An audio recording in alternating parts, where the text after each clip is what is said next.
He is the commander-in-chief of the United States of America, and not only is he keeping this country safe, he is keeping this world safe. It's a simple question, which you didn't answer. He is the commander-in-chief. Representative Sidney Kamlager-Dove confronted Pam Bondi about Trump falsely blaming Minnesota Governor Tim Walsh for the murder of lawmaker Melissa Hortman and her husband by a right-wing extremist. She then exposed the DOJ's deletion of its own research, showing right-wing extremism outpaces all other domestic terrorism, demanding Bondi restore the scrubbed data and stop hiding threats from the American people. Thank you, Mr. Chair, and thank you, Attorney General, for being here today. I want to talk with you about an issue on which there is broad bipartisan agreement: the importance of ensuring trust between the American public and those government officials who wield powerful law enforcement responsibilities.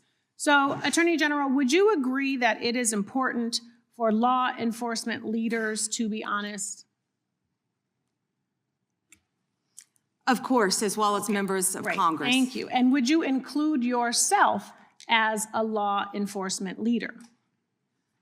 Of course. Okay, thank you. Thank you. You know, President Trump has also, he has referred to himself as the chief law enforcement officer of this country. So do you believe that President Trump is honest? He is the commander-in-chief of the United States of America, and not only is he keeping this country safe, he is keeping this world safe. It's a simple question, which you didn't answer. He is the commander-in-chief. Last June, Minnesota lawmaker Melissa Hortman, her husband Mark, and their dog were brutally murdered in their home. And your USA's office in Minnesota investigated this crime and obtained a 6-count indictment of the murder suspect, stating that he had intent to kill, injury, harass, and intimidate Minnesota legislators. And I have the copy right here. I read through it. Yet a few weeks ago, President Trump suggested publicly that Minnesota Governor Tim Walsh was behind these murders, posting on his Truth Social account a video raising this conspiracy theory. And it wasn't true. And you know it wasn't true, or else you would not have brought an indictment against the subject. Do you know what else Trump has said? He has said he has cut gas prices by 1,400%. False. That he won the 2020 election. Actually, gas is down to $1.99 a gallon, thanks to President Trump. That he didn't know Epstein. Maybe $5 in California. It's my time, Mr. Chair. That he sent water to LA during the wildfires. False.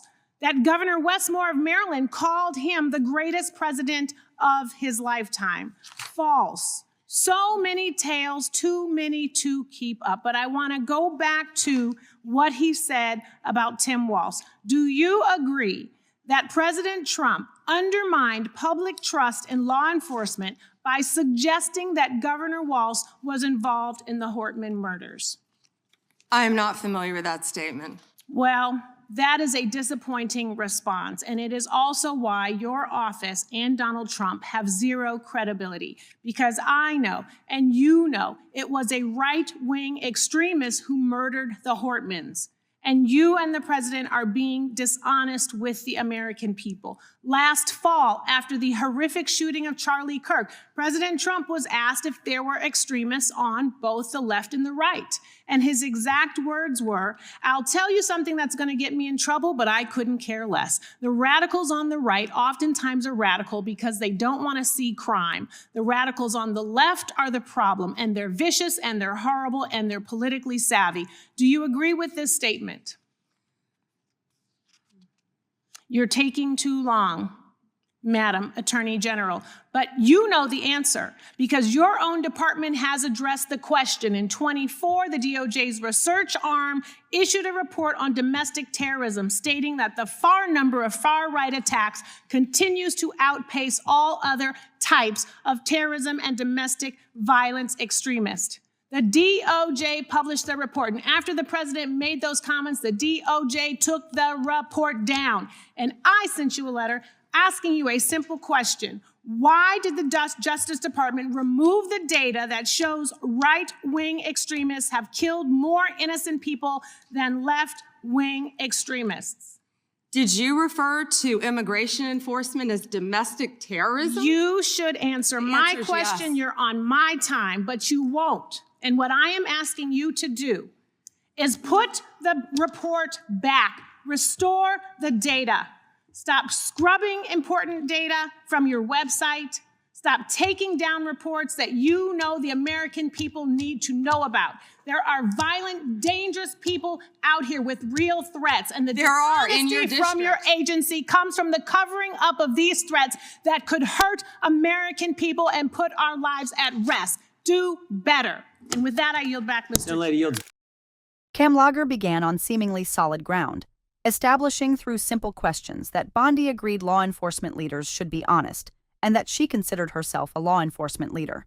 When asked whether President Trump, who refers to himself as the chief law enforcement officer, is honest, Bondi's pivot to praising Trump as keeping this country safe and this world safe, rather than simply answering yes, revealed the impossibility of her position. She cannot honestly affirm Trump's honesty because the evidence against it is overwhelming and documented. The case of Minnesota lawmaker Melissa Hortman illustrated this dishonesty with devastating clarity. Hortman, her husband Mark, and their dog were brutally murdered in their home by a right-wing extremist. Bondi's own office in Minnesota investigated the crime and obtained a 6-count indictment against the murder suspect, citing intent to kill, injure, harass, and intimidate Minnesota legislators. The indictment itself confirmed the ideological motivation and the identity of the perpetrator. Yet President Trump publicly suggested on Truth Social that Minnesota Governor Tim Walsh was behind the murders, spreading a conspiracy theory that Bondi's own department had already disproven through its indictment.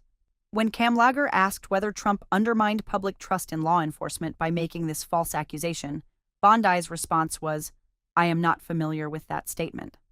This claim of ignorance was itself a form of dishonesty. The Attorney General of the United States, whose own office obtained the indictment that contradicted the president's conspiracy theory, claimed unfamiliarity with a public statement Trump made on his own social media platform about a murder case her department was prosecuting. Kamlager's response was direct. That is a disappointing response, and it is also why your office and Donald Trump have zero credibility. Kamlager then documented Trump's broader pattern of public dishonesty, claiming gas prices were cut by 1,400%, insisting he won the 2020 election, claiming he sent water to Los Angeles during wildfires, and falsely attributing statements to Maryland Governor Wes Moore. Each claim was demonstrably false and publicly documented. Yet Bondi serves an administration built on these fabrications, defending them or claiming ignorance as political convenience demands.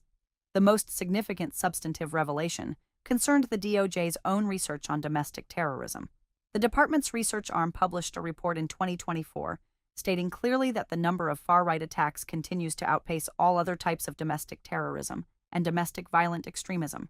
This was not a partisan analysis, but the DOJ's own data-driven conclusion, consistent with years of law enforcement research across administrations.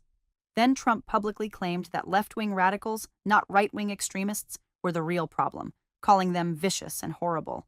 Shortly after these comments, the DOJ removed the report from its website. Kamlager had sent Bondi a letter asking a simple question. Why did the Department of Justice remove data showing right-wing extremists have killed more innocent people than left-wing extremists? Bondi's non-answer and attempt to redirect by asking whether Kamlager referred to immigration enforcement as domestic terrorism revealed her complete unwillingness to defend the indefensible decision to scrub the department's own research. The implications of this data deletion are profound and dangerous. The DOJ's domestic terrorism research exists to inform law enforcement priorities, resource allocation, and threat assessment across federal, state, and local agencies. When that research is removed because it contradicts the president's preferred narrative, every law enforcement agency that relies on federal data to assess threats is left with an artificially distorted picture of where dangers actually exist. Communities facing right-wing extremist violence are denied the federal recognition and resources their threat level warrants, while agencies are pressured to focus on left-wing threats that the data shows are statistically less lethal. Kamlager's demand was straightforward and bipartisan in its appeal: restore the data, stop scrubbing important information from the department's website, and stop taking down reports that the American people need to understand real threats to their safety. This is not a partisan request, but a basic requirement of honest governance. Law enforcement cannot effectively protect communities from threats it is politically forbidden to accurately assess.